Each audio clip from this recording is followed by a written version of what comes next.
stato molto bravo Schneider che poi subisce fallo, ma c'è la norma del vantaggio. Eto'o trova Milito, vanno avanti i due attaccanti principi dell'Inter. Milito, una finta in area, ancora il principe Diego Milito, la firma lui, probabilmente questa finale, questa coppa. Mesdames, Messieurs, bonjour à toutes et à tous et bienvenue sur la chaîne Twitch de la Beneamata pour un nouvel épisode de la Radio Libre, le format où vous, la communauté française ou francophone Nerazzurra, avez directement la parole. Dernier rendez-vous aujourd'hui de l'année civile 2024 qui va nous permettre de revenir sur l'actualité de l'Inter lors du mois de décembre et aussi de nous projeter vers la nouvelle année avec évidemment pas mal de choses au programme de l'année interista pour les prochains mois. J'espère en tout cas que vous allez toutes et tous très bien, que vous avez passé un bon mois de décembre, puisque pour le coup, nous nous retrouvons à la fin de ce mois de décembre 2024. On n'a pas pu faire autrement et on a aussi eu envie de se dire que ça nous permettrait finalement de pouvoir vous offrir un programme très intéressant en ce lundi 23 décembre. Pourquoi ? Parce que vous le savez, dans la foulée de cette radio libre, l'Inter joue son match de la 17e journée face à Como. Donc ça permet de pouvoir parler de l'actualité, pourquoi pas se projeter sur le match de tout à l'heure. Et ensuite, vous aurez la possibilité, si vous en avez évidemment les moyens, de pouvoir regarder la partie interiste, pas la dernière de l'année, puisqu'il y en aura une entre Noël et le jour de l'an. Donc il y aura évidemment de quoi bien manger pour les prochains jours. Je salue le chat, comme d'habitude, qui est déjà présent en nombre. Vous êtes déjà quelques-uns. N'hésitez pas à vous manifester. Encore une fois, ce format vous est dédié. Donc on compte sur vous pour le faire vivre, que ce soit directement dans le chat ou alors à l'oral, dans le chat vocal du Discord de la Beneamata. J'y reviendrai juste après, mais je vais d'abord saluer celles et ceux que j'ai pu apercevoir, notamment Lautaro. Comment vas-tu, fidèle, qui fait toujours plaisir, en espérant que tes avis égayent les différents sujets au programme de cette dernière radio libre de l'année 2024. Comme je vous l'ai mentionné, les amis, vous pouvez participer directement dans le chat vocal, directement participer à l'émission pour donner votre avis de vive voix. Pour ce faire, vous commencez à connaître la chanson, mais je vais rappeler les règles de participation pour celles et ceux qui nous découvriraient aujourd'hui. Vous devez tout simplement rejoindre le serveur Discord de la Beneamata. Comme indiqué juste à gauche, vous avez le lien du serveur dans le commentaire épinglé du chat Twitch. Vous y accédez. Vous vous connectez dans le salon qui se nomme, vous le voyez, Radio Libre avec au minimum 3 personnes en simultané, c'était de base maximum, on a changé pour que ça soit plus accessible. Et une fois que vous êtes dans le salon Discord, n'hésitez pas et je vous implore, même s'il vous plaît, d'avoir le micro coupé, histoire que vous puissiez rentrer petit à petit dans la conversation et ne pas polluer peut-être l'espace vocal si vous êtes dans un environnement finalement assez bruyant. Ça nous est déjà arrivé, donc on préfère prendre nos précautions. Mais dans tous les cas, n'hésitez pas, on tient à le répéter, ce format on le fait aussi pour que vous puissiez directement participer, encore une fois à l'écrit ou à l'oral. Donc c'est tout simplement pour nous presque un objectif de vous voir venir parler avec nous. Vous serez toutes et tous, comme d'habitude, les bienvenus. Pour m'accompagner ce soir, puisqu'ils sont toujours là, les membres de la team Beneamata, et aujourd'hui ils sont pour le moment deux. J'accueille avec moi deux voix que vous connaissez déjà très bien, avec Lorenzo et avec Antoine. Comment ça va les gars ? Salut, ça va, tranquille, et toi?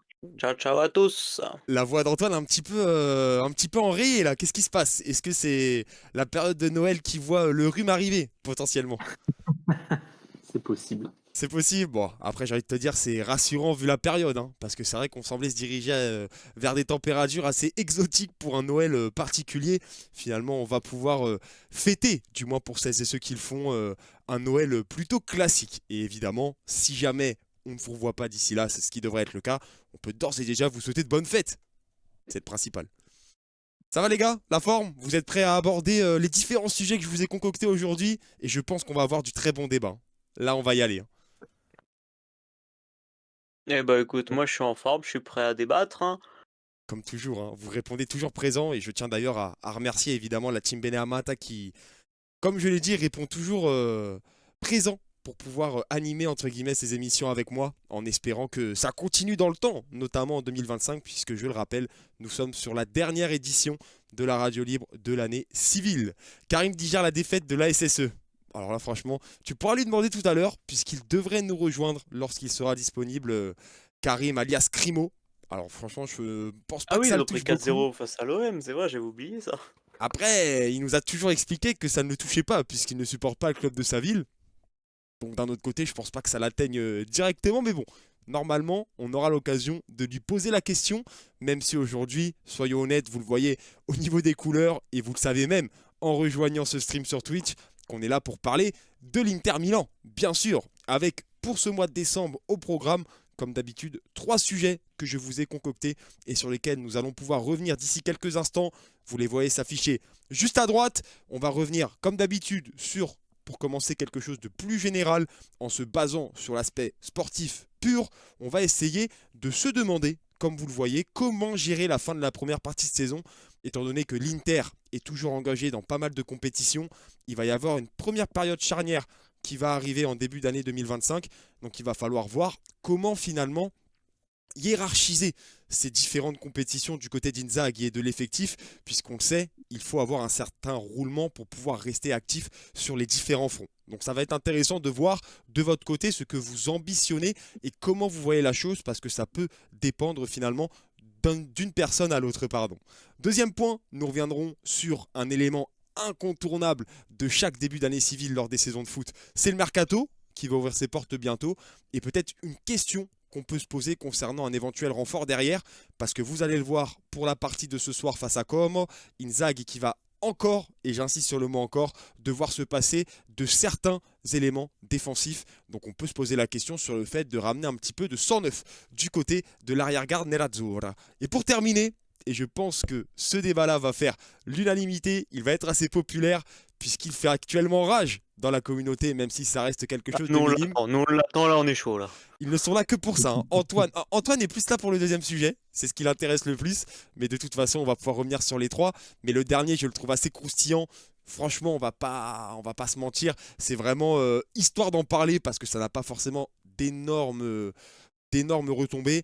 Le débat sur la place du 4e attaquant, derrière Lautaro, derrière Thuram, derrière Mehdi Taremi, qui pour choper ce 4e ticket, si on peut dire ça comme ça, pour la Ligue des Champions, pour la phase finale qui devrait arriver début février. Correa ou Arnautovic, 2 joueurs qu'on peut qualifier d'indésirables, mais qui sur la dernière dynamique peuvent peut-être essayer de se titiller justement cette dernière place. Affaire à suivre, on aura l'avis de la team d'ici quelques minutes. Programme bien chargé, hein. Honnêtement, on a largement de quoi passer cette heure et demie ensemble avant le coup d'envoi d'Inter Como ce soir au Meazza, le dernier match à domicile de l'Inter cette année, si je ne dis pas de bêtises, parce que le prochain match se joue à l'extérieur, à moins que je raconte des balivernes. Dans tous les cas, on va essayer de profiter cette soirée du lundi soir, en espérant, pour la plupart d'entre vous, que vous êtes dans cette période de fête peut-être en congé, en espérant vous faire passer du coup un bon moment, que ça soit sur le chat ou alors, je le rappelle toujours, dans le salon vocal Discord, si vous voulez venir échanger avec nous. Les gars, je pense que j'ai, comme d'habitude, pris le temps d'introduire cette émission, donc je pense qu'on peut rentrer dans le vif du sujet. Est-ce que vous êtes prêts? Et je suis prêt. Ils sont prêts. Bah écoutez, on va pas perdre plus de temps et on va profiter du temps qui nous reste justement pour pouvoir parler des différents sujets concoctés. Et on commence, comme vous le voyez en bas à gauche, par le premier sommaire, les compétitions. Comment gérer la fin de cette première partie de saison? Car effectivement, entre la Serie A, la Ligue des Champions et la Supercoppa, la fin du premier semestre de la saison de l'Inter s'annonce intense, avec près de 10 matchs encore à jouer d'ici la fin janvier. Pourquoi je parle de fin janvier pour la fin du premier semestre?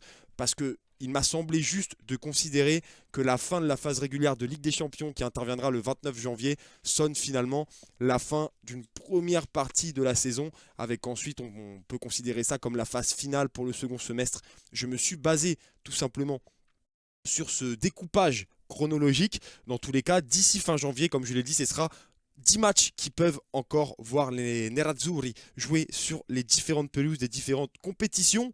Donc finalement, la question que j'ai envie de vous poser, les gars, assez crue pour introduire ce sujet, elle est écrite juste en dessous de moi. Et je vais d'abord demander d'ailleurs à toi, Lorenzo, on va commencer au hasard. Pour toi, comment les Nerazzurri doivent aborder cette période. Est-ce qu'il faut prioriser une compétition ou est-ce que l'idée c'est de continuer sur cet aspect compétitif sur des différents tableaux?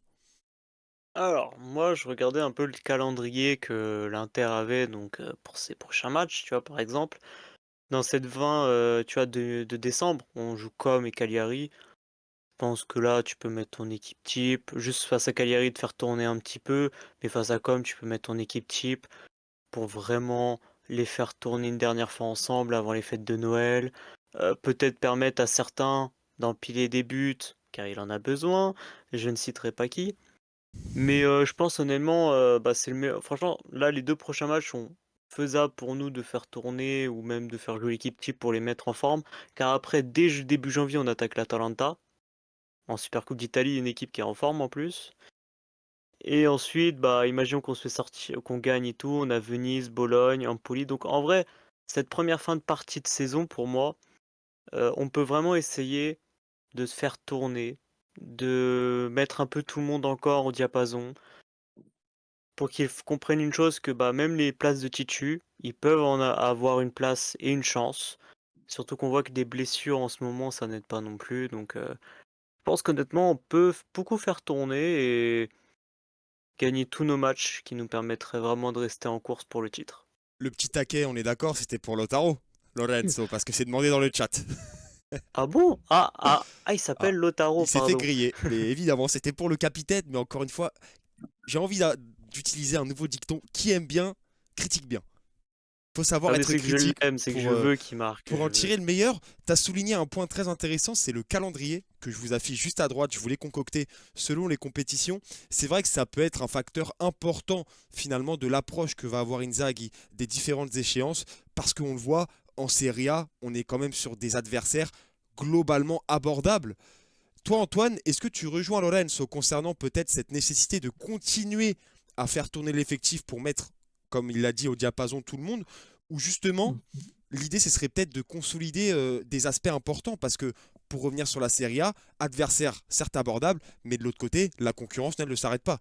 Donc le faux pas est interdit. Bah, je vais demander de la continuité de la part de l'Inter, en fait, de la part d'Inzaghi par rapport à ce qu'il fait depuis le début de saison. Bah, parce qu'il fait quand même relativement bien tourner son effectif. C'est vrai. Maintenant, il va falloir prioriser en fonction de certains matchs. Il y aura peut-être des matchs plus abordables en Serie A que en Supercopa où on va jouer une Atalanta qui est sur une série. Da Voilà, ils sont. Scudetto, série de Voilà, champions. ça carbure. Ça carbure. Après, surtout qu'ils vont peut-être être revanchards parce que bah, les 2 dernières confrontations contre l'Atalanta, c'est des victoires 4-0 de l'Inter. Donc, cette confiance et cette envie de revanche, je pense qu'on va avoir le droit à un match où l'Atalanta va vraiment vouloir venir nous chercher en Super Coupe d'Italie. Ils vont vraiment vouloir la jouer. Surtout que, bah, Match sec. malgré tout, c'est ça. Et surtout que malgré toutes ces bonnes saisons que font l'Atalanta, ils n'ont toujours pas ce fameux trophée. Ce Alors ils en trophée ont, national, ouais, il leur oui, manque ils en depuis ont un quand tant même d'années. important l'année dernière. Oui, mais enfin, oui, effectivement, je me suis trompé, j'ai oublié À l'aspect l'Europa national, League. t'as raison sur Ouais, l'aspect mais je pense, national. tu Mais sais, à l'aspect l'aspect national, je national, pense que ça ils leur n'ont manque rien. vraiment, ils en ont envie. Et entre guillemets, c'est que 2 matchs. Donc, ils vont la jouer à fond. Et d'un autre côté, on a aussi bah, les 2 équipes un peu malades, la Juve et le Milan. Bah, Milan qui va peut-être vouloir, je m'avance peut-être à dire ça, mais racheter sa saison sur cette Super Coupe d'Italie. Parce que bah, ils sont quand même très mal embarqués en Serie A, on va pas se le cacher. Et la Juve, bah, qui a du mal à enchaîner les victoires, qui va aussi vouloir bah, aller chercher un trophée, quoi. Donc, cette Super Coupe d'Italie, on va pas avoir d'équipes qui vont venir pour faire tourner, pour se dire, bon, c'est la Super Coupe, on s'en fout. Je pense pas. Puis, en plus de ça, il y a aussi la Ligue des Champions en mois de janvier, si je ne J'allais dis y pas de venir. bêtises. J'allais y venir parce que déjà tu On n'a pointais pas un point d'habitude. important, c'était la continuité. C'est vrai que l'Inter, sur sa dernière dynamique, est vraiment une formation qui tourne très bien, hein. 8 victoires sur les 10 derniers matchs, toutes compétitions confondues. Seulement une défaite face à Leverkusen, où tu ne joues pas le match très clairement. Et elle s'inscrit justement, cette défaite, dans la logique de long terme au vu de la saison d'Inzaghi qui a fait l'impasse sur ce match-là, on peut le dire très honnêtement. Concernant la Ligue des Champions, il faut savoir que l'Inter a encore 2 adversaires à jouer. L'Inter est actuellement dans le top 8, qui, je le rappelle, est directement qualificatif pour les huitièmes de finale et te permet d'esquiver le barrage qui inclut 2 matchs à haute intensité, donc c'est pas négligeable dans ces saisons de plus en plus denses. Est-ce que, par exemple, pour vous reposer la question et te redonner la parole, Lorenzo notamment, faire l'impasse sur la Ligue des Champions peut être envisageable à partir du moment où, au vu des adversaires et au vu du contexte, l'Inter a quasiment un pied dans le top 8? Ou est-ce qu'au contraire, il faut aussi assurer face à des adversaires comme le Sparta et Monaco? Alors, moi, je serais eux, j'assurerais quand même face au Sparta pour au moins être sûr de te garantir la place dans le top 8. Parce que aujourd'hui, quand tu vois sur le total de points, t'es pas encore certain d'être au final ou dans le top 8. Selon les estimations, je peux me permettre de te couper, il faudrait 4 points à l'Inter pour être sûr d'aller dans le top 8 désormais. 4 points, t'es sûr. T'as ton destin entre tes mains. Ça, c'est essentiel pour moi. Après, face à Monaco, évidemment, on va pouvoir, je vais pas dire faire tourner, mettre le match de côté, je vais pas dire jouer le match nul, mais Bah, de toute façon, on Monaco, arrivera c'est avec sûr et moins de certain qu'il... pression. Faut Ouais, pas qu'on pardon. vienne en dernière journée et se dire on doit impérativement gagner. C'est dans ce genre de situation que là que l'Inter a tendance à À déjouer. peut-être un peu dérailler, voilà, déjouer. Donc On pour l'a moi, vu je par De le toute manière, il passé. aura le derby après, donc est-ce qu'il va pas privilégier le derby, tu vois Ça peut être une éventualité. Après, justement, en fait, depuis tout à l'heure, l'idée du débat était là, c'est que toutes les compétitions sont importantes et comme je l'ai expliqué, la période charnière justifie aussi l'idée que chaque prestation sera presque comme une finale. Parce que si tu laisses des points en Serie A, on voit que ça carbure à côté et tu peux vite être finalement dépassé. En Ligue des Champions, il faut pas que tu laisses passer, entre guillemets, et que tu gâches tout le travail que tu as fait depuis. Hein. Faut pas oublier que l'Inter est allé faire un nul contre un bon Manchester City, hein, qui n'est pas celui actuel, a gagné face à Arsenal en faisant tourner. Enfin, tu as quand même eu des bonnes prestations qui seraient dommage de gâcher. Et en plus, qui t'enlèverait l'avantage de ne pas devoir gérer des matchs intenses en termes émotionnels et physiques et ces 16e de finale qui pourraient se présager pour certains. Même la Supercoppa, dont l'Inter est quand même la triple tenante du titre, faut pas le négliger, elle va quand même avoir à cœur justement de garder et de confirmer cette bonne dynamique. Donc finalement, tous les tableaux vont être intéressants à gérer et c'est peut-être là où on va voir si l'Inter a passé ce cap, parce que je ne sais pas vous, mais j'ai la sensation que depuis que l'Inter retrouve quand même des belles couleurs il y a quelques saisons, elle n'a pas réussi à, à calquer ses bonnes prestations sur toutes les compétitions.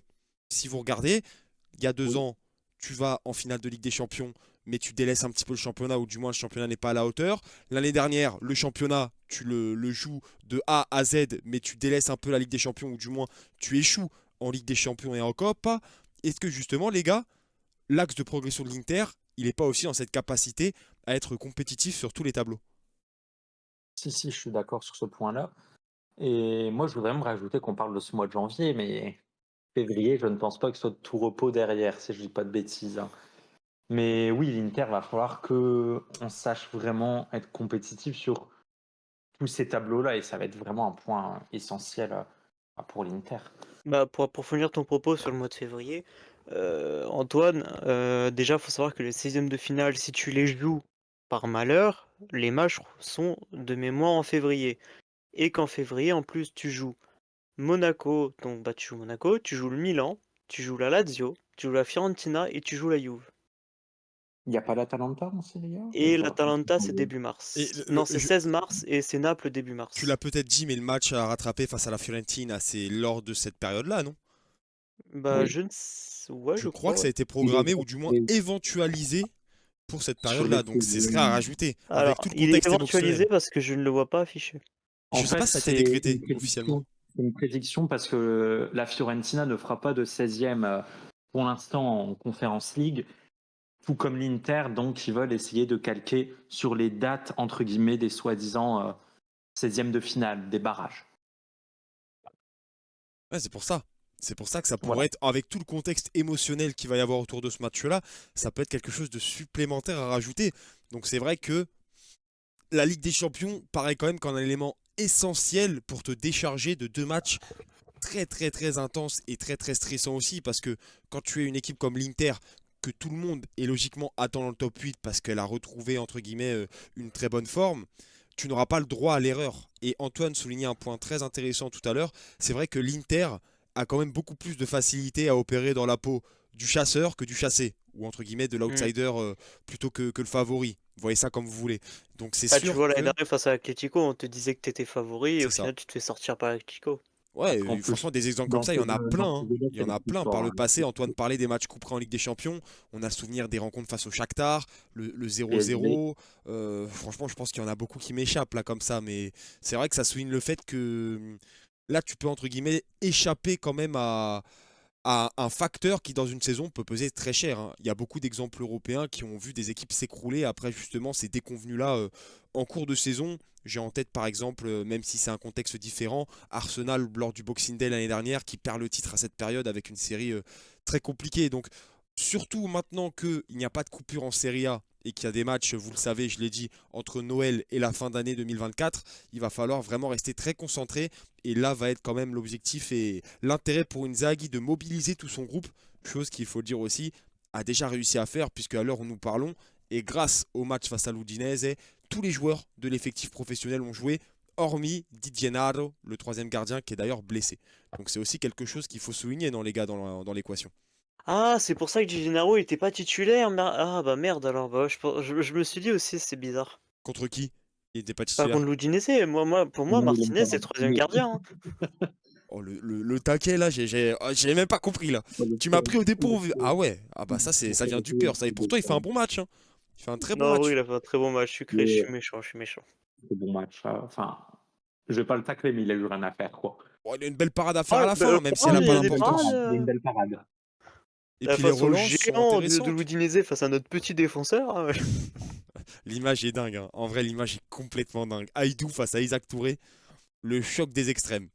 Magnifique. J'ai Et on bien a rigolé devant Karim la qui vient télé. de nous rejoindre, les gars. Ouais, Donc, il y a j'en quand même profite qui de vient d'envoyer un vous petit message en saluer. disant je suis là. Mais ne t'inquiète pas, je l'ai Bonsoir, vu. messieurs. Je l'ai vu. Comment va le chef? Il aime pas qu'on l'appelle comme ça. Non, j'aime pas. Je pars. Non. Bah Chef, vous êtes écoutez, remis de la défaite de Saint-Etienne? On a posé la question dans le chat tout à oui, l'heure.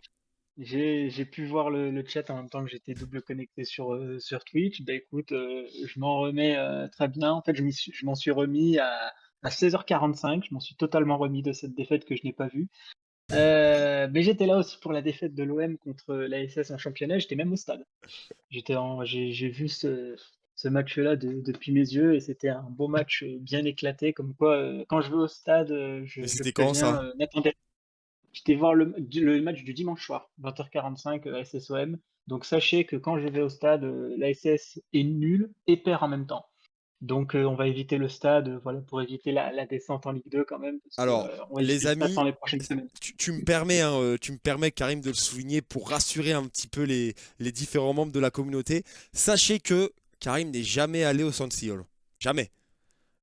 Donc, si vous voulez Eh, voir l'Inter eh, continuer de ça re- performer, vous savez ce qu'il vous reste à faire. espérez Éloignez que je n'y aille Karim pas. de Milan le plus possible.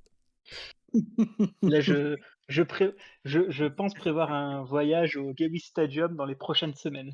Ah, sympa, Bergame en plus. Très belle petite ville, hein. Très réputée. Ouais, Oh, voilà, pour permettre à quelques défaites de l'équipe très vitaminée de l'Atalanta, on dirait. Un débat Oh, Mais éternel, hein. voilà, enfin, il n'y a pas de débat, à un moment donné, il y a des preuves. Enfin, voilà, Gosens évite des tâches de j'espère dopage, pour toi mais qu'ils sont ça, pas ça, forcés ça nous là-bas. regarde pas aujourd'hui. Non, par contre, pour continuer un peu le débat un peu sur la hiérarchisation des compétitions, et ça revient justement, je crois qu'on en avait parlé. On en avait parlé déjà sur le groupe WhatsApp, mais je crois qu'on en avait un peu parlé sur la fin de la dernière Radio Libre, où l'Inter qui voilà, commence à acquérir de plus en plus ce statut d'un des meilleurs clubs du monde, qui est un dans les meilleurs, dans l'une des meilleures dynamiques. Il y a évidemment une hiérarchisation à faire. Pour moi, vous savez quand même que moi je suis attaché à gagner n'importe quel trophée, donc la Supercopa et la Copa sont importants, mais il y a une hiérarchisation justement à faire où évidemment le championnat et la Champions League passent devant.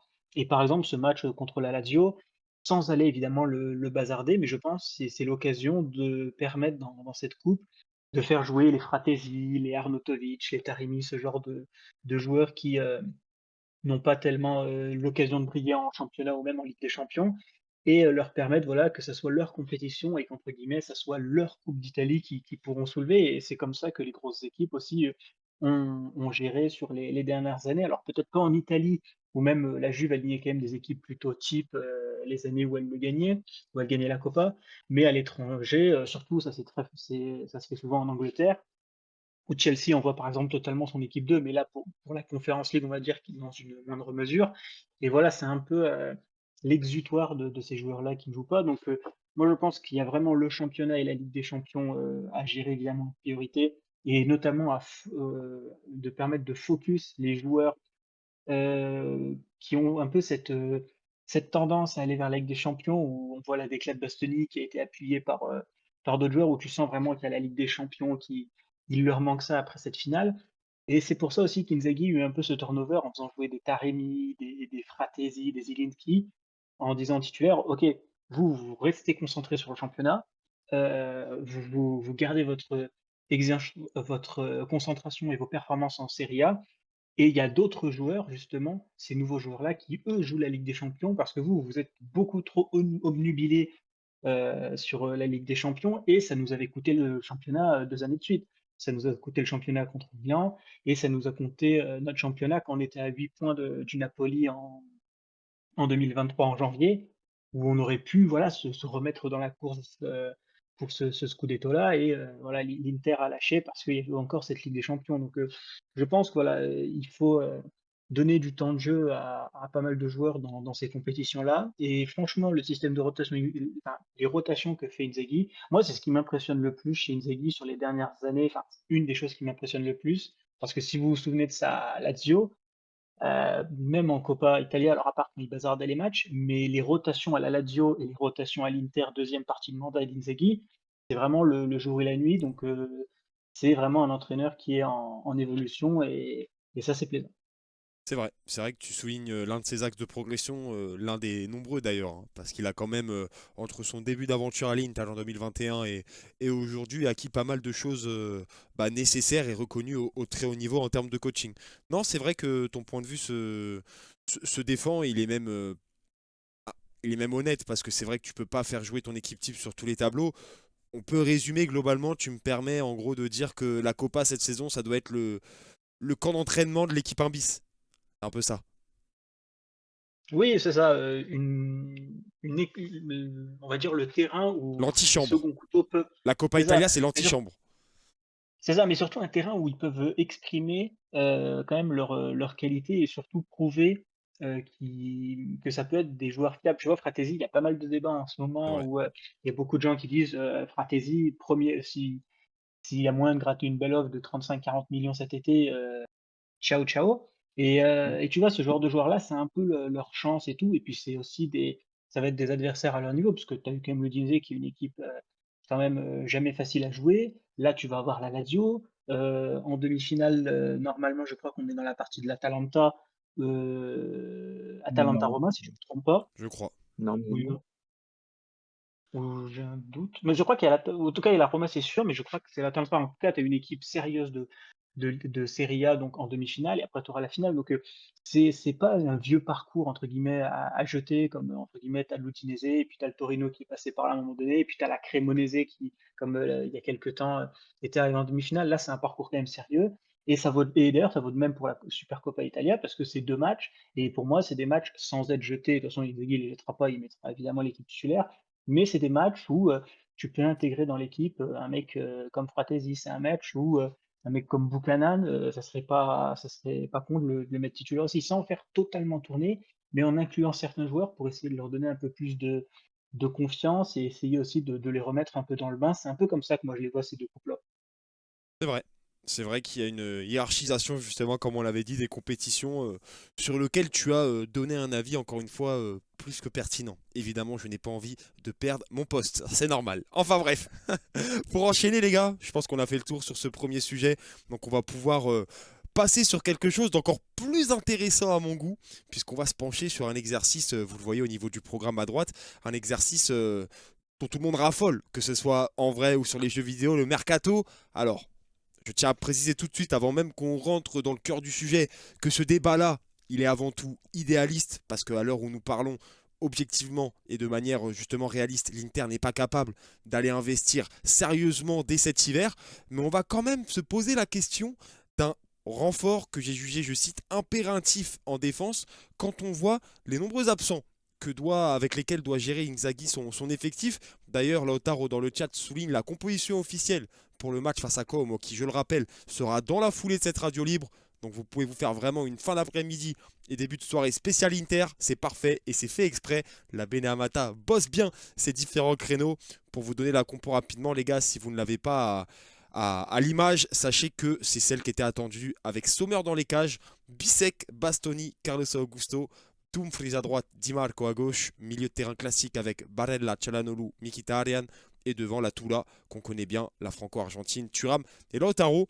Et cette composition est très bien amenée parce qu'on va évoquer justement le sujet de la défense. Avant ça, les amis, je vous rappelle que si vous souhaitez intervenir dans le salon vocal et discuter en direct avec nous des différents sujets, il vous suffit de rejoindre le serveur Discord de la Beneamata, dont le lien d'accès est directement disponible dans le commentaire épinglé du chat Twitch. Vous intégrez le salon vocal Radio Libre et vous attendez tout simplement qu'on puisse vous donner la parole pendant le débat.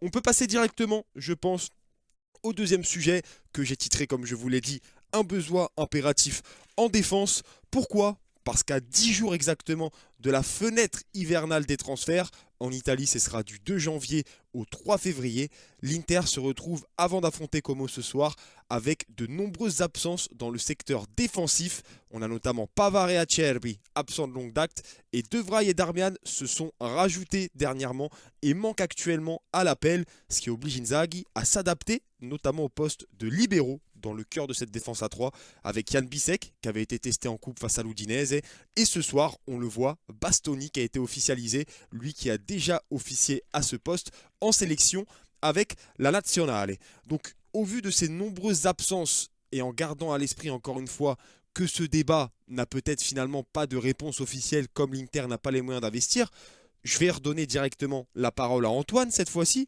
Est-ce que pour toi, une recrue en défense, elle est aujourd'hui nécessaire au vu du contexte physique de certains joueurs dans ce secteur de jeu-là?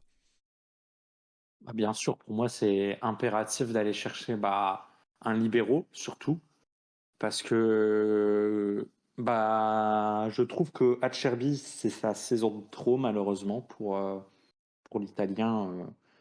Il nous a fait une rechute, enfin, il enchaîne les blessures depuis un moment donné.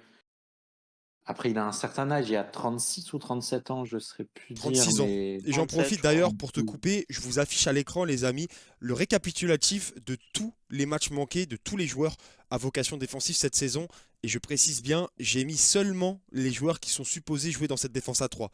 Raison pour laquelle par exemple un Di Marco n'est pas là, parce que lui désormais il est implanté sur le couloir gauche en tant que piston, donc il n'est plus forcément dans l'équation. Donc vous avez notamment voilà, Acerbi comme le souligne Antoine, 36 ans, qui a déjà manqué 9 matchs cette saison pour cause de blessure.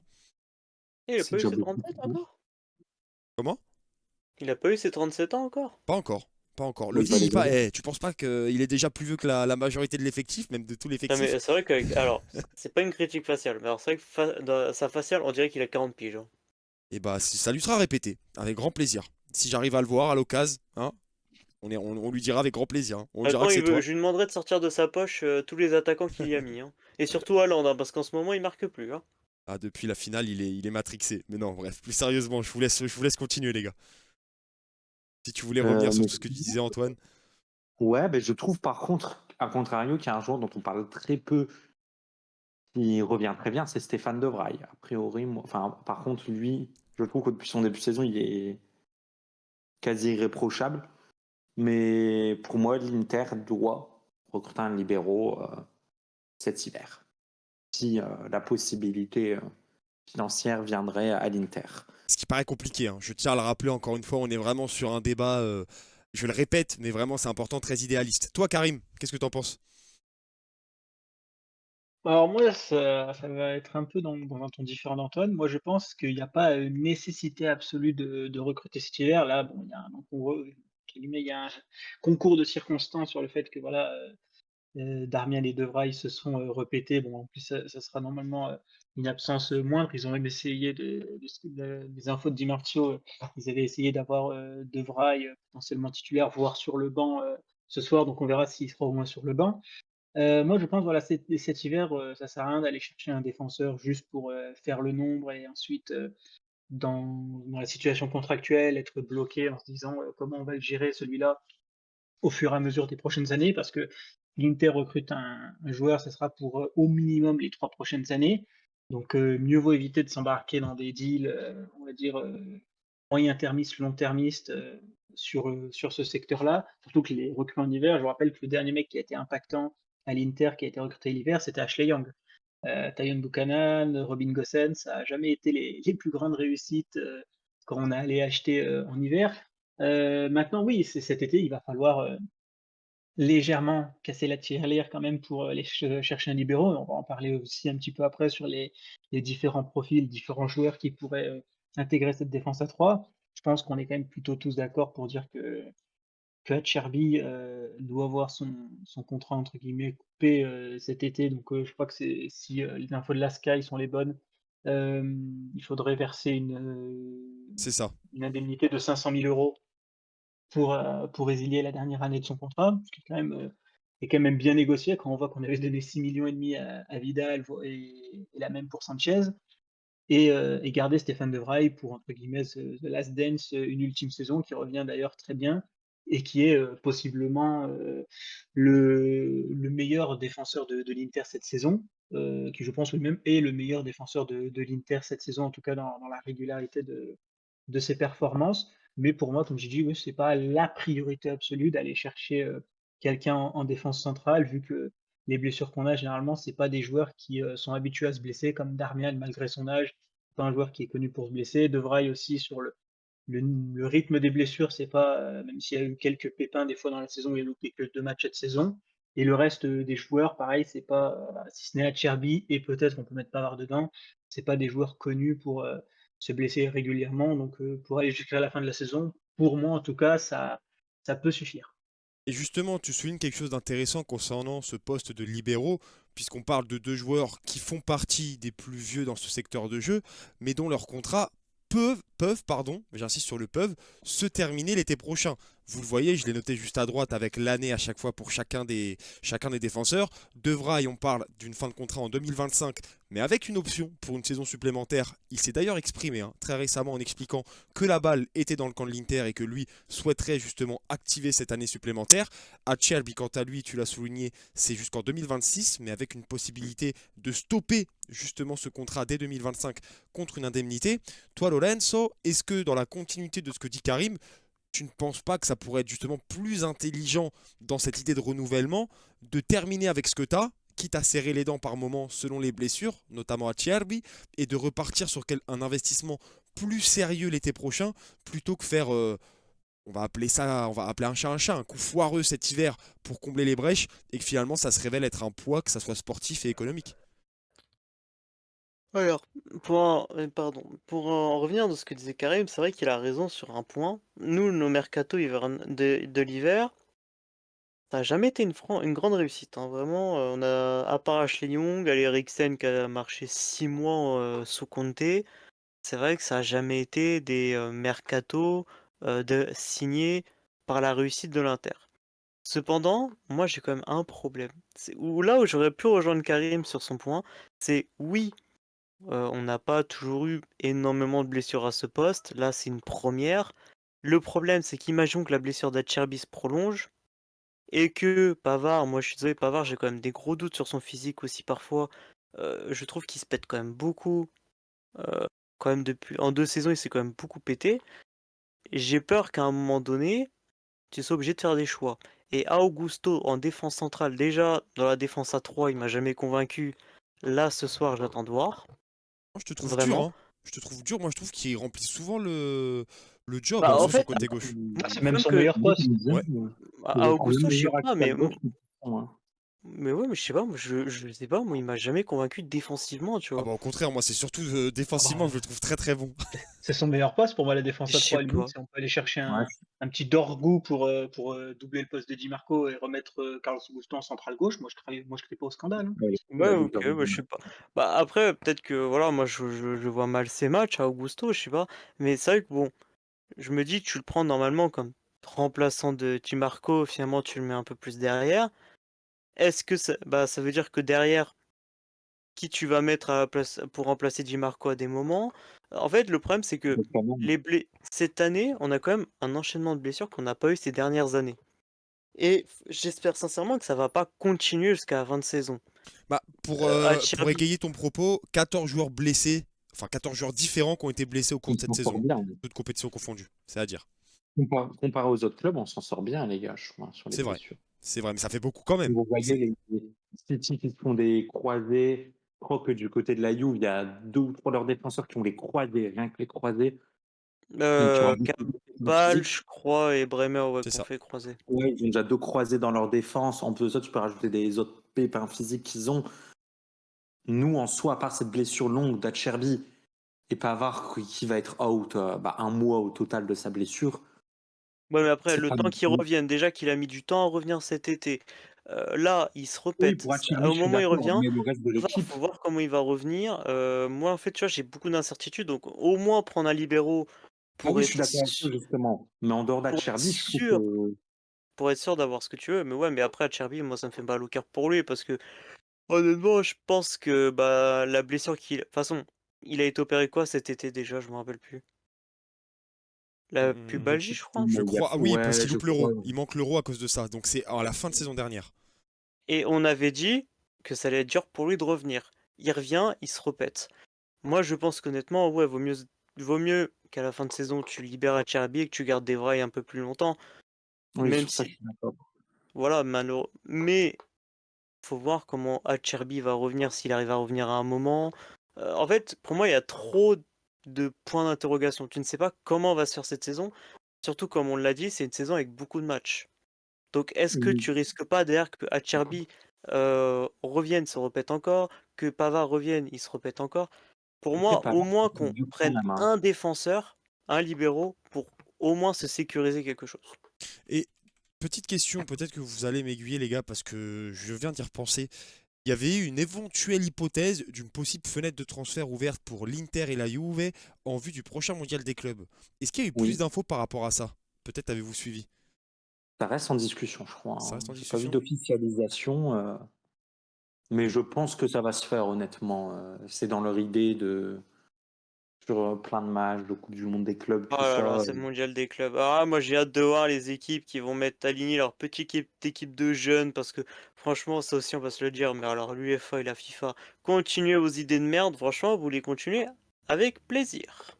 C'est un autre débat. C'est un autre débat beaucoup plus profond. Moi, j'aimerais, les gars, qu'on continue sur ce poste-là de défenseur parce que maintenant qu'on a fait tout simplement le tour de la question concernant l'idée d'aller potentiellement chercher quelqu'un, on va se laisser tenter par un peu de fantaisie. Je vous ai demandé au préalable, pour celles et ceux qui allaient être présents, donc vous les avez avec moi en vocal aujourd'hui, je vous ai demandé, chacun, imaginons dans un monde parfait que l'Inter ait des finances vraiment bien propres, entre guillemets, dans le sens où elles sont vraiment embellissantes et qu'elles puissent te permettre d'aller chercher des joueurs dès cet hiver. Je vous ai demandé, évidemment, en gardant une logique finalement réaliste derrière, c'est-à-dire prendre des joueurs qui sont logiquement accessibles et qui sont tout simplement à la portée de l'Inter, que ça soit sportivement, financièrement et même en termes de discours. Est-ce que vous pourriez du coup me donner un libéraux? On va commencer, tiens, par celui pour lequel on enfonce une porte ouverte. Donc on va le faire tout de suite parce qu'on sait très bien toutes et tous de qui va nous parler Antoine. Je te laisse le présenter et présente-le sous toutes ses formes parce qu'on l'a vu récemment jouer et il n'est pas forcément des plus convaincants dernièrement. Ben alors moi, je vais parler de Kevin Danso, défenseur de. Il a 26 ans, c'est le RC Lens. Bah oui, ces derniers temps, il n'est pas au top de sa forme, mais ça Belle peut boulette hier. s'expliquer. Belle boulette. Après, honnêtement, je pense que ça peut être une belle opportunité déjà, parce que ça serait une opportunité majeure, principalement d'hiver, parce que Lens ont des gros problèmes financiers. Le joueur a eu un transfert capoté qui, je pense, a l'été dernier qui a influencé ses dernières performances.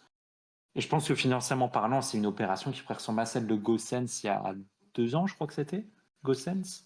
Je sais plus, je ne saurais plus vous dire. Ouais, c'est ça. Donc c'est un défenseur qui est habitué à la défense à 3. Beaucoup avec Franck Hez, il jouait libéraux principalement. C'est un défenseur, sa principale qualité, c'est d'être relativement puissant dans les airs. Et il est comme relativement vif. C'est quelque chose qui peut être intéressant pour l'Inter, comme on sait que les excentrés Pavard ou Bissek à droite ou Bastoni ont tendance à monter pour la construction offensive. Derrière, il y a les possibilités évidemment de se manger une contre-attaque. Donc avoir un défenseur éventuellement bien vif, rapide, ça peut être quelque chose de très intéressant. Et c'est surtout un défenseur qui est assez agressif et qui est relativement calme sous pression. Maintenant, il y a quand même quelques défauts. Je pense que son plus gros défaut, c'est qu'il a parfois un saut de concentration par match où tu sens que la concentration, elle baisse un petit peu par moment dans le match. Mais voilà, c'est surtout lui dont je voulais parler. Je pense que pour une somme totale, avec un prêt payant option d'achat, 20-22 millions maximum, ça peut le faire. Bon. Franchement, la propagande d'Antoine concernant Danso, pour recontextualiser, elle Elle date date de du siècle 2 des ans. Lumières, hein. Enfin, je pense qu'il était même pas né, que tu militais déjà pour sa venue. Je pense que tu n'étais même pas né, toi, que tu voulais déjà qu'il vienne. Tu vois, c'est pour le Si, dire. c'est vrai. Mais c'est vrai que ça peut être un coup intéressant qui s'inscrit d'ailleurs dans les demandes, ou du moins dans les recherches d'Octree qui ont été décrites il y a de cela quelques semaines. Un joueur Il a quel âge Danzo, par curiosité? 26 En ans. fait, il a le mix parfait pour moi entre le joueur jeune et avec un homme d'expérience. Il a comme joué un peu la Ligue des Champions, 26 ans. Et on sait qu'en libéraux, je vois mal Inzaghi mettre un jeune de 19-20 ans. Bah, c'est ça, parce Donc qu'il je faut pense des responsabilités à ce poste-là, un défenseur notamment solide, qui sait relancer, capable de jouer avec l'espace dans son dos, mais aussi avec un certain niveau technique, parce qu'aujourd'hui, et notamment dans le football d'Inzaghi, mais on peut élargir la donnée au football moderne en général, on peut vraiment dire que le défenseur est le premier attaquant. C'est lui qui doit instiguer les attaques avec une capacité au pied de pouvoir distiller de bons ballons. Le seul problème peut-être avec Danso, tu l'as souligné, mais peut-être pas assez, c'est qu'il reste sur un transfert échoué à la Roma pour une question de santé. Ça après, ça y reste est, Le minime, patrimoine, c'est quand même cardiaque, hein. ça On reste sait ce qui minime, s'est passé dernièrement avec Beauvais. mais dans le contexte actuel, justement, je pense que ça peut beaucoup jouer avec ce qui se passe en ce moment. ça peut jouer. Ça peut jouer. Bah, Mais surtout que je ne sais pas on ce a que c'est dans le détail parce que le mec, en gros, il a été indisponible que 3 semaines. Dès la reprise de la Ligue 1 avec Lens, il a quand même très vite rejoué d'un côté. C'est vrai. Ouais, mais là, en fait, où l'Inter va réfléchir quand même, et là, c'est pour appuyer sur le problème, c'est qu'imaginons qu'il soit obligé de se faire, d'avoir derrière, comme à Beauvais, comme a eu Eriksen, et comme il a toujours, Tu ce peux pas te petit truc permettre. C'est ça. Peut qui t'empêche de pessimisme. jouer en Italie. Donc, tu peux pas te le permettre non plus, Tu quoi. peux pas prendre le risque financier C'est un petit de mettre risque, beaucoup sur un joueur mais et. objectivement, c'est pas du tout la même chose qu'ils ont eu cardiaquement. Oui, Ouais, c'est pas, Après, mais oui, c'est pas on te pareil, mais dit, ça peut, ça ils ont peut trouvé un alimenter la problème crainte. cardiaque, ça crée une crainte. C'est clair. Mais dans tous il y les a cas, une le choix culture reste du intéressant. football. On titille sur des points évidemment un peu plus secondaires, même si la santé, il n'y a rien Mm. de plus important au-delà même du foot. Il y a Mbemba qui a été proposé dans le chat. Alors là, pour le coup, c'est sur une vraie opportunité. Un joueur en manque de rythme qui peut-être ne s'inscrit pas dans cette idée de rajeunissement d'un secteur défensif où il y a quand même une moyenne d'âge de 28,25 ans. C'est pas énorme, mais quand tu sais qu'il y a quand même 4 joueurs sur 8 dans ce secteur-là qui ont plus de 27 ans, ce qui correspond environ aujourd'hui à un milieu d'une carrière moyenne en termes d'âge, c'est pas rien. Toi, Lorenzo, pour le coup, est-ce que tu avais ciblé un joueur en priorité parce que je sais que tu en avais plusieurs à sortir? J'en avais deux. Bah, donne-nous les deux, Et mais présente-nous celui que tu préférerais dans les deux. moi, celui que je préférerais, mais pour moi, ce sera pas pour cet hiver. Ça sera plus pour cet été. Parce que je pense qu'il va vraiment, il fait un très bon début de saison. Il avait fait une bonne saison l'année dernière également. Moi, je vais présenter le défenseur central de l'Atalanta, Isaac Yen, qui, je trouve honnêtement, est un Bremer C'est vrai. version, bah, comme Bremer en Bah, fait, les tu mêmes veux mon avis? caractéristiques. Pour moi, c'est la meilleure Ouais. recrue hivernale européenne de l'année dernière. Ah ouais, non, mais vraiment, ils sont allés le chercher. Moi, j'avais aucun espoir, et pourtant, mais alors, la deuxième partie de saison qu'il fait, je suis moi-même, alors surpris du niveau. Il Il venait a, d'où? je sais plus d'où il venait, mais en tout cas, Il vient du Il a il a Hellas. une, Il joue Vérone. en Italie, Hellas. il joue à Vérone? Ouais, il joue à Putain, je me Vérone. rappelais même Ouais. pas. Ah, mais ça prouve que Vérone, des fois. Non, mais vraiment, vraiment, ce défenseur, c'est l'archétype de ce que j'aime. Un mec qui te lâche pas l'homme, qui va au contact, qui est bon de la tête, qui est vraiment bon défensivement, ce que je lui demande, et qui en plus sait ressortir un peu les ballons quand il veut. Donc, il a vraiment tout ça avec lui. Par contre, le seul défaut qu'il peut avoir, c'est, alors je l'ai remarqué lors des derniers matchs, c'est que quand le niveau monte, par exemple face au Real, j'ai l'impression qu'il flippe un peu. Par exemple, face au Real, je trouve qu'il flippait. Il avait peur des attaques. Et c'est dommage parce qu'honnêtement, il Après, c'est corrige ce le Mbappé détail. en face, hein. Il fait peur à Ouais, non, beaucoup mais de même si t'as défenseurs. Mbappé, C'est un cercle de joueurs où tu en as que 2-3 dans son genre-là, même s'il n'est pas en forme du tout, Mbappé, qui fait que n'importe quel défenseur a toujours un peu peur d'Mbappé, Haaland, peut-être Bellingham. ouais, C'est mais les tu vois, trois ouais, mais joueurs là, tu vois, tu dis un truc que- intéressant. Imaginons qu'on rencontre Haaland encore. Et que là, cette fois-ci, Haaland, il est en pleine bourre. Tu vois, Cherby, il l'a affronté en pleine bourre, il l'a mis dans sa poche. Oui, Bah, c'est moi, vrai. je veux pas que lui, à ce moment-là, il se fait caca dessus et il se fait complètement rouler dessus par Après, Haaland. Après, Après, c'est des choses il y qu'il a, va il y a des améliorer. joueurs qu'il a contenus, hein. Enfin, il a contenu des Vlahovic, des Lukaku. C'est pas à l'échelle individuelle, c'est quand même pas des petits joueurs. Il a quand même réussi à faire de quoi. Faut pas oublier que c'est un joueur justement qui arrive du Hellas il y a un an, qui découvre le très haut niveau, l'exigence du Ouais, très mais haut niveau, comme l'Atalanta. je lui dis pas ça en négatif. Je lui dis juste que il doit progresser là-dessus, que même si voilà, les matchs s'enchaînent, parce que imaginons par miracle, tu le prends cet hiver, tu vas jouer les huitièmes, tu vas jouer les quarts, tu vas jouer les demi, tu vas jouer la finale. Tu vas forcément rencontrer alors des gros noms en face de toi, donc faut pas que tu te fasses avoir là-dessus. Mais sinon, moi je trouve que vraiment ce joueur, mais il est épatant. Genre, à part ce défaut-là, je le trouve pas énorme.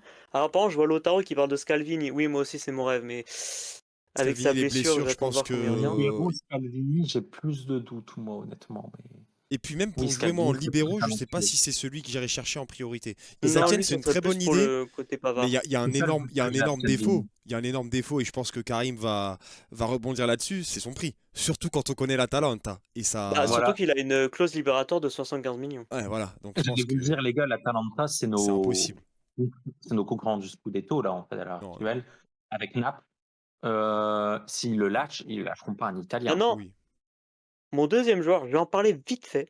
Très vite, hein, Voilà, très c'est vite parce que juste j'aimerais bien ma écouter Karim révélation ce de qu'il a à cette dire. année. Je trouve vraiment que il m'épate parce qu'avec son jeune âge, et ben on dirait pas qu'il est jeune, Ah, c'est Comuzzo, le jeune de la Fiorentina qui, franchement, à 19 ans, a déjà une petite place de Bien. titulaire. il est intéressant, Il- mais tu peux pas confier les rênes d'une défense Oui, mais centrale à un joueur aussi je, jeune. C'est pas voilà, mais je possible. t'ai juste dit, c'est un jeune. Moi, c'était dans le profil jeune de Oui. Okatri, tu vois. Ouais. Encore plus jeune, un joueur à former. Ok. C'est tout. Non. Ouais, C'était ça. juste un autre nom. Ça se défend. Honnêtement, ça se défend, mais ça serait plus pour moi dans une idée de rotation. Là, on cherche vraiment un gars qui est capable d'assumer directement le grand rôle. Toi, Karim, est-ce que tu as eu le temps de préparer peut-être un joueur ou comme ça, il y en a un qui te vient? Alors, moi aussi j'en ai deux, mais vu qu'il y en a un qui est inaccessible financièrement, je Vas-y, mettrai donne son juste nom deux comme noms. ça, sans développer. C'est Ilya Zabarny de Bournemouth, Ah, pas mal. J'aime bien l'idée. qui est déjà voulu par les gros clubs de Première Ligue, qui est un joueur plutôt rugueux et dur sur l'homme, qui se complète avec Senesi d'ailleurs que l'Inter était dessus, qui jouait à Feyenoord si je ne me trompe pas. Oui, Marco Euh, Senesi. ouais, joueur plus relanceur, et Zabarny est plus donc l'Ukrainien qui est au duel. Et du coup, c'est un joueur qui est inaccessible pour l'Inter, parce que déjà il y a déjà la première ligue qui est sur lui, il vaut 40 millions d'euros. Mais je voulais quand même le mentionner parce que c'est un Ouais, joueur que quand j'ai pu voir des matchs de Bournemouth, notamment contre les gros, je l'ai ça joue toujours très trouvé bien. assez Ça joue très bien impressionnant. d'ailleurs. Ouais. Ouais, c'est un vrai bon joueur, mais malheureusement déjà hors d'accès, il vaut déjà 40 millions d'euros sur Transfermarkt, donc j'imagine même pas combien ils vont demander.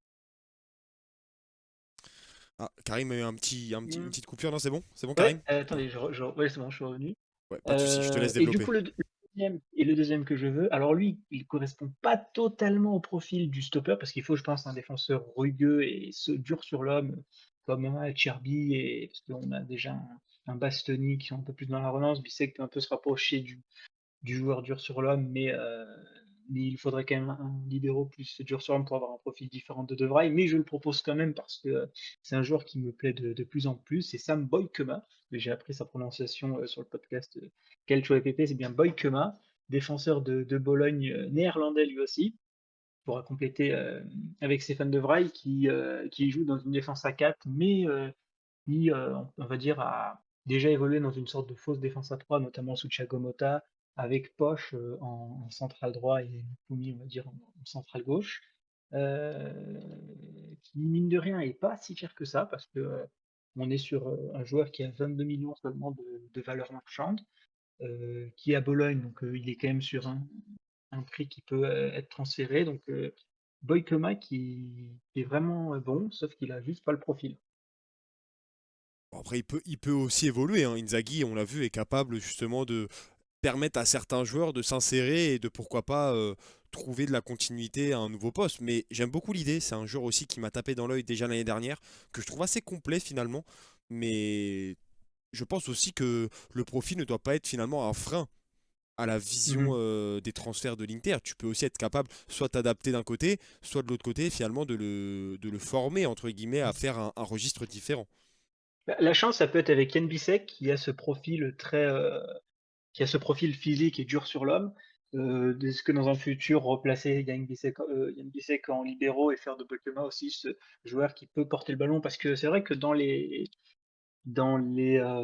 caractéristiques et même dans les statistiques, si on peut aller dans ce cas-là, il a beaucoup de ressemblances avec De Vrij, surtout dans la capacité des passes, de la réussite des passes vers l'avant, des passes progressives et aussi des conduites de balles. Balle au pied, Ouais. c'est vrai qu'il y a Le beaucoup langage de corporel global. caractéristiques similaires. C'est ça, il a beaucoup de similarités avec De Vrij. Et je trouve, mine de rien, alors il en fait toujours, il est à Bologne, mais je trouve quand même que c'est un joueur qui s'est amélioré dans cette capacité de concentration, où il a moins de sauts de concentration qu'il a pu avoir à son arrivée.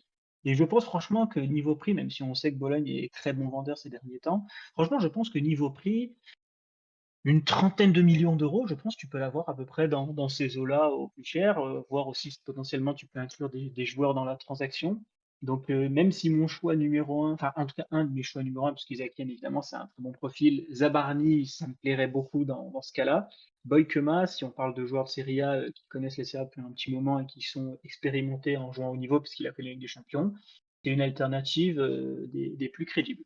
Non, j'aime bien l'idée. Fin de contrat en 2027. Tout dépend aussi peut-être, ou tout dépendrait au conditionnel de ce que fait Bologne à cette saison. C'est plutôt très bien parti.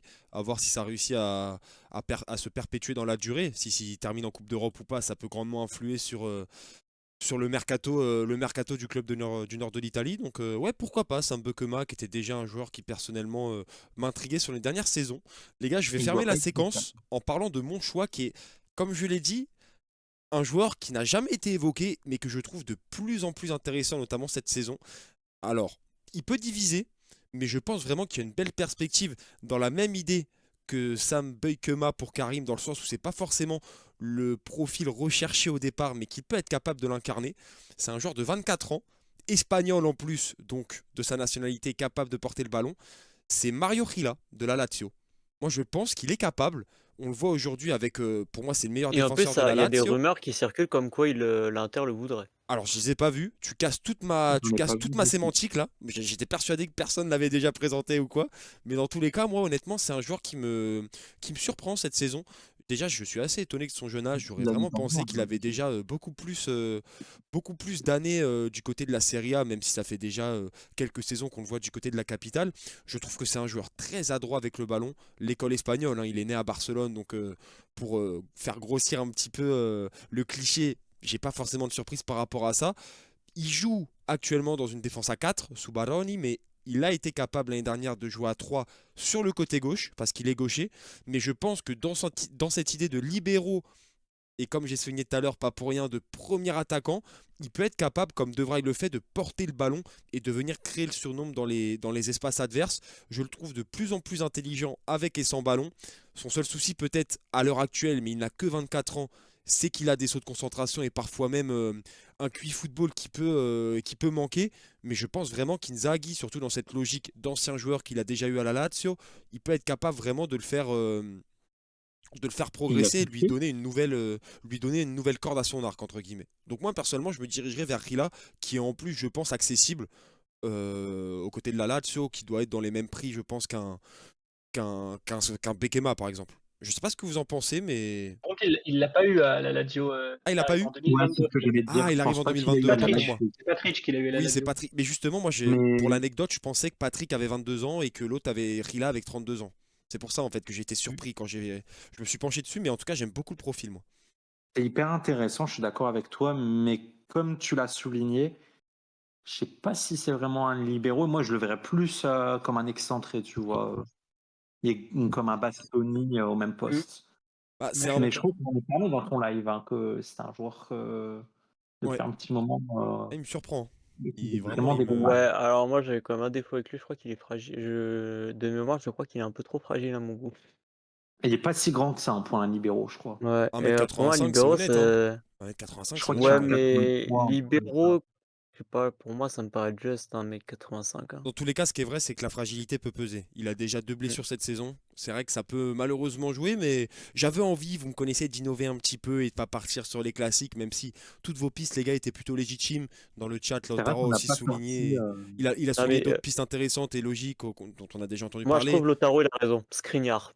Allez Schurz, hop. bon, Skriniar, je pense qu'on va pas besoin d'en parler, parce que c'est même pas logique en termes de profil, mais Schurz, par exemple, qui malheureusement, après Bah, ses grosses ouais. blessures, semble Mais il a inaccessible. eu deux grosses blessures. Sinon, Euh, c'est mon choix numéro un depuis bien longtemps. Devant Zabarni, Ah oui, toujours, oui, oui, c'est bien un sûr, joueur mais le problème, c'est que ça, un ça, joueur ça, qui déjà ça joue aux trop. Pays-Bas était vraiment très Mm. intéressant à suivre. Mais ça Bah, joue toujours s'il trop. serait pas blessé, je pense qu'honnêtement, Ah oui. Buongiorno n'aurait pas autant parlé, tu vois. Il en a Ah oui, profité. Pour moi, Schurz est potentiellement meilleur que Buongiorno. Ah, je dirais pas. Je pense qu'il. Moi, Ah, c'est moins chaud, hein, par contre. Et Lautaro Je le aussi sens qui, pas sou- du qui tout. souligne l'ancien joueur de la Juve, alors Wiersen, désolé pour la prononciation. Huysen. Encore Wiersen. Bah après, comme il a choisi la nationalité espagnole, est-ce qu'il faut pas la faire à l'espagnol? Dans ce cas-là, Ah, c'est Wiersen. ouais, écoute, Wiersen. moi, quand il était à la Juve, il était néerlandais, donc ce sera Huysen.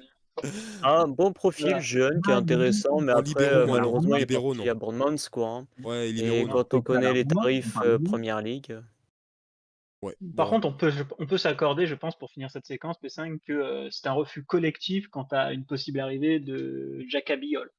Ah oui, non, mais Biol, c'est sympa, c'est mignon, quoi, c'est cool. Biol, c'est très bien, tu vois, parce que là, je suis en même temps qu'on est sur le truc, je regarde Fiorentina Udinese, c'est très bien pour la Fiorentina Biol. Pas pour la Juve ou pour non, le pour moi, il est Napoli ou pas. pour l'Inter. La Ça, Fiorentina qui est C'est pas menée, hein. Steam qui en fait Qui la est menée, propagande, hein, hein, c'est face à l'actif. l'Udinese, hein.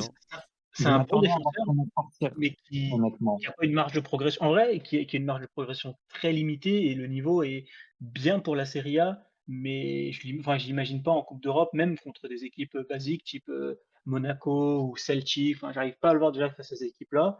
Dans le haut niveau, déjà, ça m'a jamais impressionné ces matchs à l'Udinese. J'ai vu des défenseurs à l'Udinese bien meilleurs que ça. Donc, Bijol, on a kiffé la piste. On sait que le type est fan de l'Inter, mais voilà, Bah, on se ça peut être, on ça peut être va une faire doublure comme. dans le futur. Par exemple, pour pallier, imaginons si l'année prochaine tu as un De Vrij et tu as justement un joueur de premier plan. Pour la suite, s'il est encore disponible à ce moment-là, un joueur que tu inscris dans la rotation. Ça peut être, je pense, en Serie A assez fiable face à des équipes de seconde partie de tableau. Mais bon, Moi, honnêtement, je m'attendais à ce que quelqu'un me sorte son nom Alors, dans le je radio pense que libre. c'est limité, les gars. On va pas tourner Goual, autour du pot, mais Goual, je pense que je vais être voilà. honnête avec toi, je préfère 1000 fois que tu me parles que tu me dises on prend Toloi que Birol. Parce que Bijol, alors moi j'ai un gros, franchement, honnêtement, le mec, c'est bon. On en a parlé pendant 40 piges, c'est bon. Le gars, il est bon quand il veut, et après, il a des sauts de concentration. Genre, c'est porte ouverte, Bamako, son machin. Et ben ça lui fera plaisir. Et ça fera plaisir à tous les Slovènes Et par hasard pourtant, qui nous je écoutent. suis frioulin et j'en ai rien à cirer de ce que je dis. Bon, je pense les gars qu'on a fait le tour. On a évoqué quand même pas mal de pistes. Alors, on est évidemment encore une fois conscient que ça devrait pas se faire cet hiver parce que les finances ne le permettent pas. Et même, il n'y a pas un besoin vital. Certes, peut-être impératif, mais pas vital. Donc, on a entre guillemets ouvert la brèche au prochain été. On aura l'occasion lors des prochaines radios libres, bien sûr, de pouvoir revenir sur le sujet. Ce que je vous propose, les gars, on a un peu traîné sur ce sujet très intéressant des défenseurs. Donc, on va terminer un peu plus rapidement sur un débat concernant l'autre partie du terrain, l'autre surface de réparation. Ça concerne évidemment les attaquants. Je vous réaffiche le programme à l'écran. Vous le voyez, on va se concentrer sur le duel peut-être dans l'effectif interiste de cette saison 2024-2025.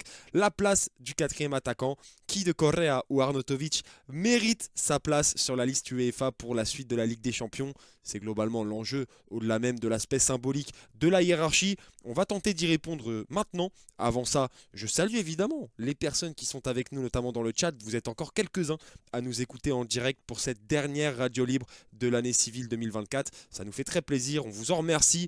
N'hésitez pas évidemment que si vous souhaitez passer le cap et venir parler avec nous en direct, il vous suffit de vous connecter, comme je vous l'affiche juste à gauche, sur le serveur Discord, dont le lien d'accès, je le répète, est dans le commentaire épinglé du chat Twitch. Vous vous connectez dans le salon vocal Radio Libre et vous attendez tout simplement qu'on vous donne la parole si vous souhaitez venir donner votre ressenti concernant la lutte entre Correa et Arnautovic. Ça se passe maintenant puisque nous enchaînons directement avec le troisième et dernier sujet titré les attaquants Correa vs Arnautovic qui mérite la quatrième place.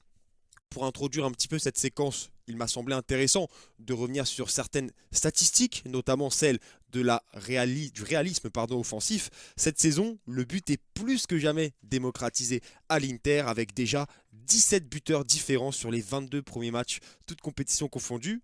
Mais si on se concentre sur les attaquants, le bilan est peut-être un peu moins clinquant, puisque seulement 22 des 47 buts marqués sur ces 22 matchs cette saison ont été inscrits par les 5 joueurs offensifs qui composent l'effectif professionnel. Alors que la hiérarchie semble être établie clairement pour les 3 premières places, on a évidemment Lautaro Martinez et Marcus Thuram suivis de Mehdi Taremi, il subsiste quand même une interrogation pour la quatrième, entre 2 joueurs que l'on peut considérer entre guillemets comme indésirables, Correa et Arnautovic. Donc les gars, je vais même pas donner la parole, je vais vous laisser débattre entre vous et je vais vous écouter avec beaucoup d'attention. Aujourd'hui, le 23 décembre 2024, la question qui tue, pour vous, lequel des deux mériterait plus, et j'utilise le conditionnel logiquement, mériterait plus sa place dans la liste de l'UEFA pour la suite de la saison, en sachant que pour la phase régulière, c'est Arnautovic qui a eu tout simplement l'honneur de figurer dans cette liste. Je vous écoute, à vous les amis. J'arrive pas à trancher, moi. Enfin, j'ai peut-être une préférence pour ce que j'ai vu dernièrement sur Correa, mais est-ce que Inzaghi prendrait par exemple le risque, entre guillemets, à dégager Arnautovic de cette liste UEFA, de définitivement le tuer mentalement, parce que si tu dégages un joueur d'une liste UEFA, bah, à niveau confiance, le mec, tu vas le tuer. Est-ce qu'il prendrait ce risque-là, sachant qu'en plus, ces 2-3 derniers matchs, il avait comme l'opportunité de faire un rentrée Correa, et il l'a pas forcément fait. Moi, je pense pas qu'il va toucher à cette fameuse liste UEFA. Je pense que ça va rester Taremi 3e, Arnautovic 4e et Correa joker de temps en temps. Même si peut-être, je pense que l'Argentin, il pourrait gratter du temps un peu plus. Pour faire la transition avec l'avis de Lorenzo et de Karim, je vous ai affiché les différentes statistiques individuelles des 2 joueurs à l'écran. On voit notamment, et comme tu l'as souligné, Correa connaît une renaissance, encore une fois, j'ai pas envie d'utiliser ce terme, mais un retour finalement des abysses. Il avait complètement disparu des plans et le Bentegodi étant son stade, il est venu claquer son petit doublé, sa passe décisive, ou non, son but et ses 2 passes décisives, pardon, pour peut-être retrouver une potentielle place.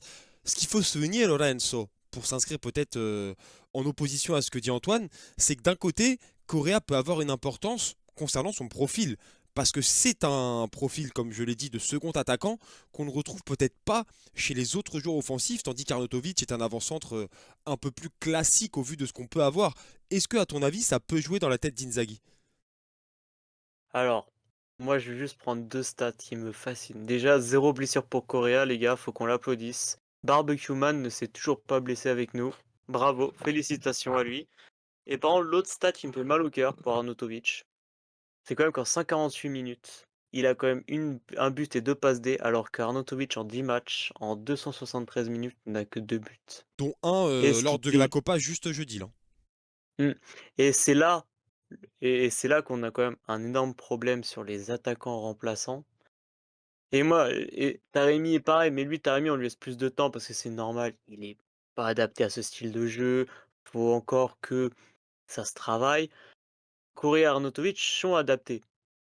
Mais le souci, c'est que là, en fait, tu dois faire un choix entre un qui, OK, va te faire des efforts incroyables, va te faire des retours défensifs, va vraiment jouer à fond avec le cœur parce qu'il sait ce que représente ce maillot qu'est Arnautovic, mais malheureusement, devant le but, bah, il n'y arrive pas. Il n'y arrive pas du tout. En fait, c'est comme une malédiction qu'il a, ce joueur, devant le but. C'est comme si le ballon ne voulait pas rentrer dans le but. Et puis tu as Correa qui est l'énigme qu'on a payé, je crois, 27 millions après que Lukaku parte, que Inzaghi est rentré dans le bureau de Marotta et lui a dit: ne vous inquiétez pas, j'ai le joueur qu'il vous faut, Correa, allez me le chercher. Depuis, plus rien de Correa. Et Inzaghi n'a plus le droit de toucher au mercato d'ailleurs. Mais en fait, pour moi, aujourd'hui, la question, c'est même pas en qui tu n'as pas confiance, c'est en qui tu peux espérer quelque chose. Et c'est vrai que sur ces dernières sorties, bah, Correa, il surprend tout le monde. Mais en fait, moi, je me dis une chose, faut pas qu'on se fasse avoir sur un point. C'est que Correa, on n'attend rien de lui, on n'attendait rien de lui à la base. Et c'est pour ça qu'on est surpris. Cette Alors que saison, Arnautovic, cette saison. cette Précise, saison, parce on qu'à attendait. l'époque, tu vas le chercher 30 millions quand même, hein. Demande Inzaghi plutôt que. Bon, à l'époque, c'était Paolo Dybala, je crois. Si... Non, c'était pas cette année-là, mais Non, bref. Non, c'était c'était qui? Raspadori. Oui, c'était Raspadori. C'était un C'est choix du Bellotti. coach. Donc, Euh, à Ouais, c'est l'époque, Bellotti. à l'époque, non, enfin, non, c'était un autre joueur. C'était pas Raspadori du tout. Non, c'était Ah, si, Bellotti parce ou que Correa. Raspadori, Et il était à Sassuolo, Raspadori, il y avait moyen de poser les sous, parce qu'après il part Ah à Naples. oui, mais il n'y avait pas la rumeur concrète, enfin, il n'y avait Ah pas les oui, la rumeur. négociations. mais c'était pas, c'était Oui. pas, Je veux Non, dire, mais on non, était c'était attends, mais Dybala, non, non? Ah non, c'était Raspadori. Lukaku non, pour non, non, Dybala. non, non, le mec, non, il vient remplacer Marcus Thuram qui s'est blessé à la clavicule. Oui, on devait ah déjà Tu te prendre oui, souviens? Thuram Thuram, à à la l'époque. base, oui, on avait tous Marcus les Thuram. accords et tout, ça devait Ouais, se on faire avait et après l'accord et après Correa il s'est arrive. pété à la clavicule avec Oui, Gladbach. Oui, oui, c'est ça, J'ai effectivement. oublié l'équipe. mais c'est ça l'histoire. Mais donc, dans tous Mais les en cas, fait, c'est c'est vrai 30 qu'il y avait eu un millions. Mais débat entre Raspadori était sur Correa le et marché, hein. Bellotti. Raspadori était sur le marché, Inter était intéressé aussi à ce moment-là. Pourquoi tu me fais mal au cœur comme ça, Karim? Pourquoi? Je le veux, Raspadori, Il Eh je bien, le cherche c'est une veux. pas porte de fini, c'est pas sortie, hein. fini, il peut venir. Il cherche une Il peut porte de bientôt sortie, arriver, t'inquiète Napoli, pas. là. Ouais, on dégage Non, j'allais dire Aslani. Non mais oui, bah, moi je suis Naples, on leur donne Aslani, on leur donne Correa, C'est ça. c'est bon, frère. Donnez-moi Ouais, mais il y, a Raspadori, il y a un merde. problème, il y a un problème, C'est du Lorenzo, papier c'est que cadeau. pour donner quelqu'un à une autre entité, il faut que l'autre entité l'accepte. Et ça, Mais tu vois, en c'est fait, bon, le Aslani. Napoli, je pense qu'ils sont Non, c'est normalement dépassé constitués. ça. ils- Non, mais C'est Aslani, dépassé c'est une méga concernant des craque, équipes, le gars. on leur pose Aslani devant le centre d'entraînement et puis voilà quoi. Voilà. Regardez, les Pourquoi on On a met juste demandé le Napolitains, les corner accords? rentrant. On met juste le corner rentrant. Si la vie était si simple, les amis, je pense que le mercato Interis serait encore plus Mais enjolivant qu'actuellement. pour, pour continuer un peu sur le truc Arnautovic Correa, moi Correa, bon, j'ai vu quand même des propagandes Correa, même je je trouve comme ça légèrement abusé parce que on parle d'un joueur qui certes a fait une très bonne prestation contre l'Hellas Vérone, mais on parle quand même de l'Hellas Vérone. Pas non plus, Belle entrée absolument. on n'a pas vu cette prestation contre le Torino non plus. Faut pas Juste se pour calmer. rappeler, le Las Véron est Et quand une même belle la entrée pire défense de Serie A cette saison, hein. et une belle entrée une belle entrée en fin de match contre Parme à domicile. Donc on va se calmer. C'est pas il t'a fait une entrée décisive contre la Lazio ou contre la Roma. Donc faut quand même aussi remettre dans un certain contexte. Mais bon, là en même temps on est dans les bas-fonds. Donc, dans les bas-fonds, quand tu vois un petit peu de lumière, t'espères être positif. Après Arnautovic aussi c'est compliqué, même si voilà il y a toujours le truc de il se crée des occasions. C'est les fans l'aiment, il paraît de ce qu'il nous a dit. Je sais pas lesquels, mais en tout cas il y en a. Oui, les fans Mais même, voilà, en fait, dans le stade, là, j'envoie souvent des maillots Arnautovic. là, Ouais, en Italie, là, il est pas tant détesté, ah c'est ouais, ouais, vraiment par rapport il aux fait, supporters oui, il fait français des où il est photos, vraiment haï, tu vois? il fait des photos avec la Courva, donc t'inquiète pas, il est bien aimé, en tout cas par la Courva. Mais après, là, on va être honnête, et c'est sans méchanceté, là, c'est un peu un duel d'infirmes. Là, on C'est est pour ça que je l'ai sur un précisé au duel départ. d'infirmes entre les deux. Là, on est sur un mec qui a pas de jambes face à un mec qui a pas de bras, Sauf quoi. qu'aujourd'hui, Donc Mais non, mais aujourd'hui, c'est ce Karim, que faut faire un choix. c'est La place, elle c'est se ce joue que je entre les t'expliquais, deux. Karim. évidemment, mais mais pour moi sur le choix sur, donc c'est la liste UEFA entre guillemets, le choix, parce que les 2 sont toujours, privilégiés, enfin peuvent être, disponibles pour les matchs de Serie A. Pour la Ligue des Champions, franchement, moi, il y a pas. Si Inzaghi fait un choix ou l'autre, moi, je lui en veux pas. Je pense que il fera le choix qui pensera être le meilleur. Et entre guillemets, moi, je le suivrai sur ce choix. Pour moi, c'est pas s'il prend lui, c'est une honte pourquoi il a pas pris lui, ou inversement. Et je dis, vu qu'on est sur un duel d'infirmes et du bas, entre guillemets, du bas fond dans la qualité du joueur, moi, s'il en prend un et pas l'autre, pour moi, il n'y a pas de scandale absolu. Même sur le profil, oui, Correa, c'est un joueur un peu plus créatif, de dribble et tout. Oui, bon, il a dribblé contre l'Hellas Vérone et contre Coppola. On va peut-être différencier les Coppola et un huitième de finale de Ligue des Champions potentiel contre le Real Madrid ou de Manchester City. Je pense que dribbler contre Rudiger ou en huitième de finale, on va dire, contre le PSG et Marquinhos, c'est pas pareil que d'aller dribbler contre David Owisk et Coppola. Donc voilà, on est sur quatrième attaquant. Le but, c'est juste qu'entre guillemets, les semaines et les mois passent pour qu'à la fin du 30 juin 2025, on se serre la poignée avec les deux et on leur balance notre meilleur au revoir. Et évidemment, pas de prolongation parce que Oula, il y a quand même, J'allais il y a quand poser même- la question, avec est-ce il y que a nous, vous même- lâchez les deux? on est quand même capable d'en prolonger un des deux. Moi, non, je te le dis, hein. non, les deux, ils ont la trentaine dans la politique Non, actuelle. Déjà, sur Karim, certains, je pense que dans on la se rappelle qualité. Gardini prolongé à gogo, on s'en rappelle. Oui, mais là, oui, mais sur cette direction, techniquement, ils ont prolongé personne, on va dire comme ça, à part, bon, il y a eu certaines prolongations qui ont été faites, en plus des activations d'options supplémentaires, mais sinon, il n'y a pas eu une prolongation sous la direction Octree comme ça. Donc c'est pour ça, on va voir comment le Mm. mercato va se passer. Et Correa, je vous rappelle quand même que Correa prend un bon gros salaire, hein. Si je me trompe pas, Correa, on avait fait le podcast avec Cédric Canalé, on était à 4,8 millions bruts, en gros 5 millions bruts, on va faire grosso modo. Il prend quand même un bon gros salaire, l'ami Correa. Donc, Ouais. c'est M'étonne dans que cette ça politique continue, hein. de dégraisser la masse salariale. Correa et Arnautovic, c'est les deux principaux candidats justement au départ, enfin au départ, à des joueurs qui ne seront pas renouvelés. Et heureusement d'ailleurs. Donc franchement, moi, j'ai pas de préférence ou de choix sur qui doit rester ou qui doit partir. Inzaghi le jugera comme il veut, mais c'est vrai que je pense qu'il y aura une préférence pour Arnautovic pour la deuxième partie de la Ligue des Champions, malgré que voilà, ce monsieur n'a pas voulu qu'on se qualifie en quart de finale de la Ligue des Champions l'année dernière, mais je pense que c'est un peu un des hommes d'Inzaghi. Je pense qu'il le gardera pour la deuxième liste UEFA. Patron de vestiaire, effectivement, Arnautovic. Bah, tu le Après, vois après, quand voilà, Barella à va lui faire préciser. des bisous, machin, c'est sûr que dans le vestiaire, il doit être important, quoi. À préciser aussi évidemment, parce que Karim l'a souligné, évidemment les deux joueurs sont en fin de contrat cet été. C'est pour ça qu'on parle de non-renouvellement. Ils peuvent partir libres dès l'été prochain.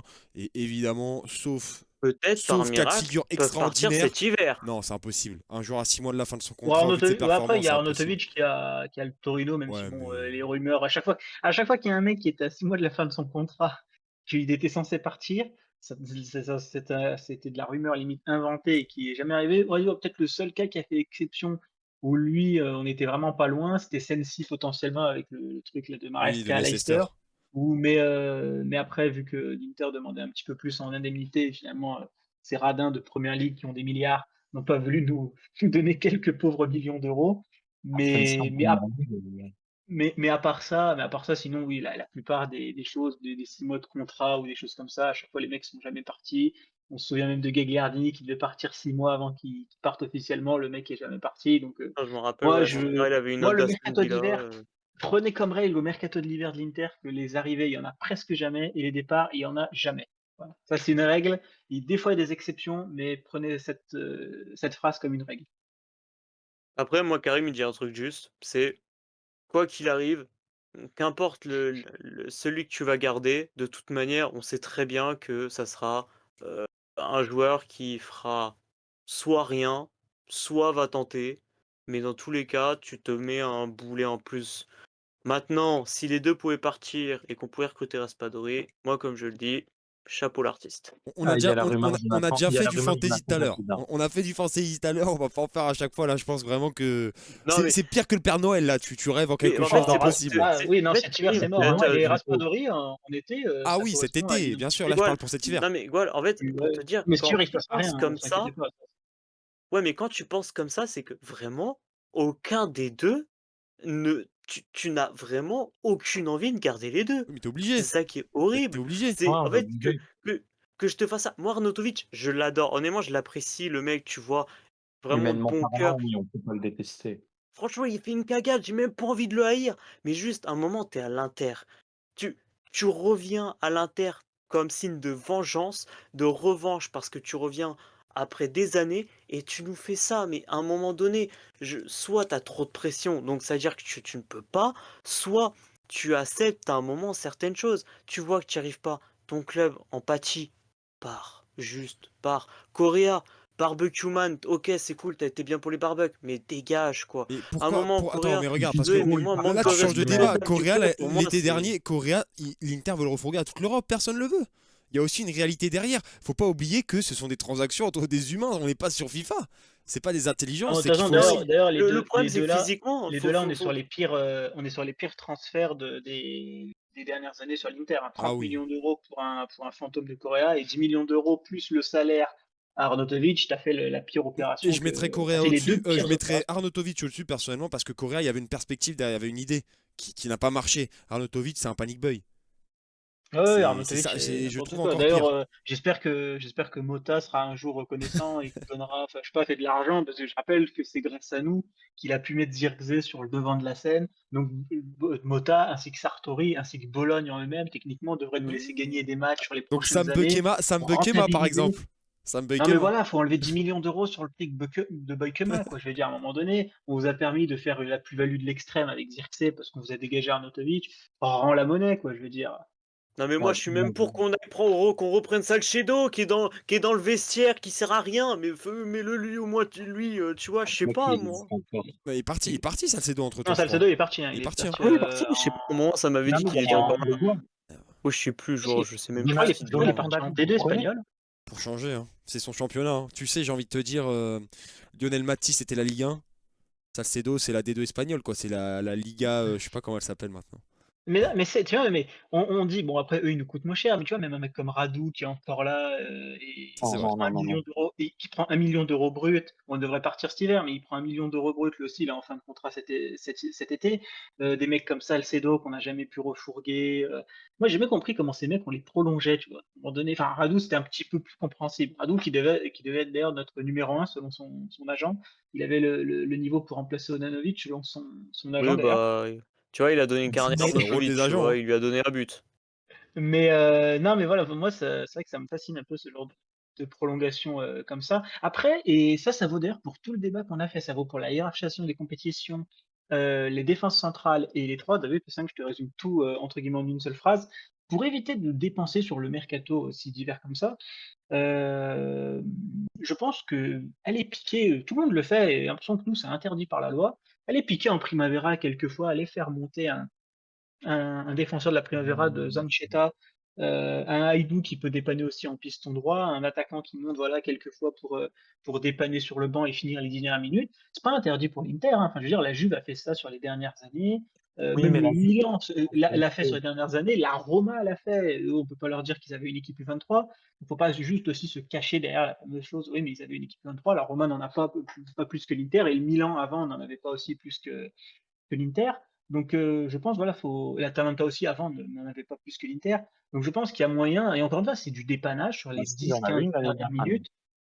Voilà, sur les 10-15 dernières minutes et ça peut être une solution sur la fin de saison et aussi potentiellement se dire que ce joueur-là, ben lui faire aussi donner de la valeur marchande parce qu'un mec qui a joué même 15 minutes avec l'Inter en fin de match, eh ben t'augmentes sa valeur marchande pour une future vente sur les prochaines années. Et c'est pour ça qu'il y a une liste B en UEFA pour rester connecté au sujet qui permet justement d'exploiter un petit peu ton équipe de jeunes. D'ailleurs, l'équipe de jeunes de l'Inter, pour dire la parenthèse, qui tourne très bien, qui a terminé, je crois, première de la Youth Ouais, League, de la phase régulière, et qui affrontera une Tu équipe vois Lille, hein. française. Je crois que c'est face au Lille. LOSC.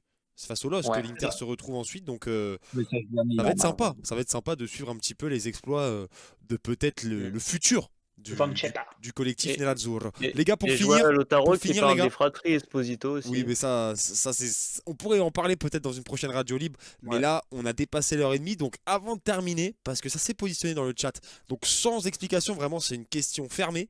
Le but, c'est de me répondre l'un ou l'autre. Lautaro, lui, pencherait plus pour inscrire Correa sur la liste. Les gars, vous comprenez bien qu'on va devoir y passer aussi. Donc, je vais vous demander, si vous êtes le coach de l'Inter, à l'heure actuelle, et j'insiste là-dessus, lequel vous inscrivez sur la liste? L'un ou l'autre? Juste le nom. Je veux pas d'explication. Arnautovic. Arnautovic. pour la Oh cohésion là du là. groupe. Les gars, faut se mouiller, hein. Sinon, c'est pas drôle. La pour peste ou le tuer le mec. choléra. Attends, je réfléchis. Pourquoi tuer le mec en deuxième partie de saison? Cela, on va l'achever en fait si tu le retires d'une liste UEFA pour moi. Psychologiquement, le mec, déjà qu'on sent qu'il est dépressif quand il loupe ses actions. La peste ou le Si choléra. ça peut vous Attendez, je aider, moi réfléchis. j'égalise, moi je dis Correa, subjectivement. Non, non. En fait, je me dis que Taremi, c'est à peu près le même profil qu'Arnautovic. Et sachant que Taremi, il sortira pas à la Ligue, je dirais Correa. C'est pas Karim, le Ça me fait... profil de Taremi, hein. Moi, je réfléchis à la manière Inzaghi. Il a fait confiance à Arnautovic la première partie de saison. Correa, à part contre les Lazeron de Coppola et David Owitz, n'a pas donné non plus plus Ah, ça a été satisfaction un match que il ça. il marque contre Benfica il y a 2 ans. Arnautovic, Ouais, je contre peux contre dire l'Atlético, un bon but de Il marque face Rapro avec alors qu'il en l'Atlético loupe l'année 7. dernière, Il en- Gual. Ouais, Ouais, mais Attention à ce que tu dis ok, quand même. ok, Hein. mais il en loupe Non, 7 mais voilà, et il coûte la qualif. C'est bon? Alors, Arnautovic, il plante des buts à l'Euro 2024, il a 2 doigts de sortir l'Italie à l'Euro 2021. On peut y aller dans les exemples comme ça. Mais non, mais en vrai, moi je pense qu'on va réfléchir, on va la jouer comme Inzaghi et je pense qu'il va choisir Arnautovic. Donc c'est même pas le moins pire des deux, c'est juste faut faire un Oui, choix il faut parce faire un que choix, c'est l'équipe est très évidemment, pire. c'est ce Bon qui bah reste à dire. il va choisir la continuité, il y a pas Correa, il a pas cassé la baraque qui mériterait une convocation en UEFA, donc je pense qu'il prendra Arnautovic. Bah écoute, j'ai envie de dire les gars, de partout, ça traduit un petit peu l'indécision concernant le choix. On va laisser Inzaghi agir comme coach, hein, c'est plus facile à dire qu'à faire, donc on le laissera faire son choix et on sera les Eh, premiers évidemment comme d'habitude Gual, à critiquer si je jamais choisis ce la n'est pas le peste ou bon. le choléra.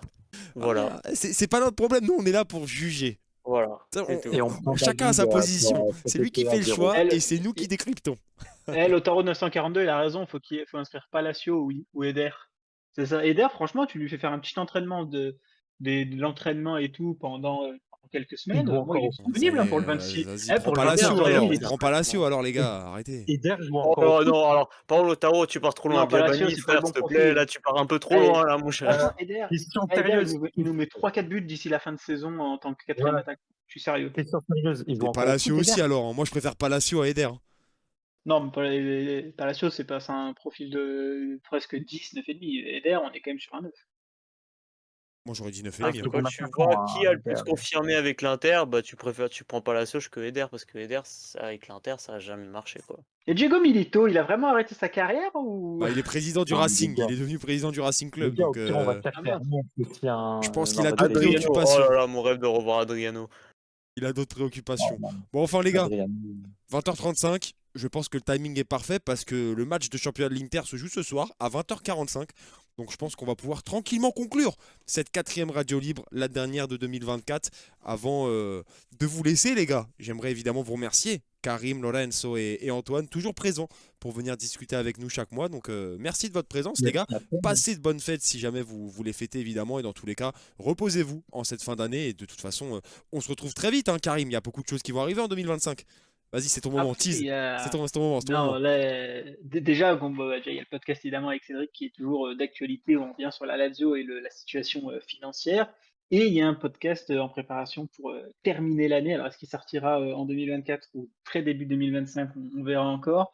Où on préparera avec notre invité un 11 fantasy, un joueur par club de Serie A pour former un 11 plus les 9, plus 9 remplaçants pour compléter cette sélection. Donc franchement, là j'ai déjà commencé à préparer l'équipe. C'est très compliqué, mine de rien, de choisir Ah, qu'un c'est seul dur. joueur par club. Mais là, j'ai une équipe, je pense que j'ai une équipe plutôt compétitive. Je vous mens pas qu'elle jouera pas le Scudetto, mais elle peut jouer un petit top 3, top 2 de Serie A. Donc on vous laissera découvrir ça fin 2024, début 2025. Eh ben écoute, on a hâte de découvrir ça. Merci les gars, bonne soirée et à la prochaine. Allora, buona serata a tutti. Ciao Ciao, les gars, ciao. Ciao, prenez soin de ciao. vous. Ciao. Et ben les amis, nous on arrive au bout de cette nouvelle radio libre en espérant qu'elle vous ait plu. On est revenu encore une fois sur les sujets d'actualité les plus chauds entre guillemets du dernier mois. Ça continuera évidemment en 2025. D'ici là, on ne peut que vous encourager encore une fois à soutenir le projet La Bene Amata Pour ce faire, vous suivez le compte sur les différents réseaux à partir de Twitch où nous sommes actuellement en live, mais aussi sur YouTube où la rediffusion de cette radio libre sera dans les plus brefs délais republiés, sur Twitter, sur Instagram. Enfin bref, vous connaissez un petit peu la chanson. Je ne vais pas vous faire le traditionnel speech des différents créateurs de contenu. En tout cas, moi je n'ai plus qu'à vous remercier aussi personnellement de m'avoir accompagné pour ce début de projet. La radio libre, c'est quelque chose d'encore très récent, donc je suis bien conscient qu'il y a encore beaucoup de points à retravailler et à améliorer. Vous avez peut-être, pour les adeptes et pour les connaisseurs, vu qu'il n'y avait pas de petite lumière bleue derrière, la LED qui m'a malheureusement lâché au dernier moment, il me semble. Peut-être un élément de plus à mettre sur la liste du Père Noël qui interviendra bientôt. Donc dans tous les cas, vous pourrez voir en 2025 quelques petites améliorations sur la radio libre. Je n'en dis pas plus. Et d'ici là, de toute façon, on aura le temps de pouvoir, nous, en off, se pencher dessus et vous proposer du contenu de toujours meilleure qualité. En vous remerciant encore une fois, je n'ai plus qu'à vous souhaiter, du coup, comme je l'ai dit aux autres intervenants, de bonnes fêtes pour ceux qui les font et une bonne fin d'année. La radio libre reviendra en 2025 pour une grande et belle année, comme d'habitude, aux côtés de l'Inter. Prenez soin de vous, passez une bonne soirée et un bon match, évidemment, pour l'Inter face à Como d'ici 7 minutes. Et comme d'habitude, Forza Inter, comme on a tendance à dire, et on se retrouve très vite. Ciao, ciao, rendez-vous en 2025. ¡La Capoliza se eleva!